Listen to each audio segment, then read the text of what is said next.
পশ্চিমবাংলার একজন মুসলমানও বলেছিলেন যে আমরা চাই যে ইমাম সাহেবদের ভাতা দেওয়া হোক। 2011-এ ক্ষমতায় আসার আগে মমতা বন্দ্যোপাধ্যায়ের কি আদৌ এটা কোনো ইলেকট্রাল প্রমিস ছিল, নাকি বাংলার কোনো সাধারণ মুসলমান দাবি করেছিলেন যে মুসলমান চাষ করেন, যিনি ক্ষেত মজুর, যিনি রাজমিস্ত্রির কাজ করেন, যিনি সরকারি চাকরি করেন, যিনি ব্যবসা করেন? করেননি তো কেউ দাবি। মমতা বন্দ্যোপাধ্যায় নিজের উদ্যোগে করেছিলেন।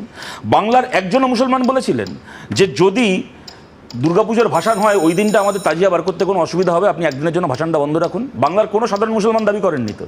মমতা বন্দ্যোপাধ্যায় আগ বাড়িয়ে করেছিলেন। তেমন বাংলার একজন হিন্দুও বলেছিলেন যে সরকারের টাকায় দীঘায় একটা মন্দির বানান। কোনো হিন্দুত্ব একটা মন্দিরের অভাবে বাংলায় নাভিশ্বাস উঠছিল না। মুশকিলটা হচ্ছে এই মমতা বন্দ্যোপাধ্যায় পুজোর ভাসান বন্ধ করেছিলেন আর ইমাম ভাতা চালু করেছিলেন বলে সেইটাকে ব্যালেন্স করার জন্য এখন আমাদের রাজ্যে মিড ডে মিলে বাচ্চাদের খাবার নেই, সরকারি কর্মচারীদের ডিএ নেই, কৃষকের তার ফসলের দাম নেই, শ্রমিকের ঘামের মজুরি নেই, 100 দিনের কাজের টাকা নেই, কিন্তু বছরকে বছর কোটি কোটি কোটি কোটি টাকা পুজো উদ্বোধনকে দিতে হয়। পুজো উদ্বোধনের কি বিভিন্ন পুজো কমিটিকে 60,000, এই বছর 70,000, তারপরে বছর 80,000 দিতে হয়।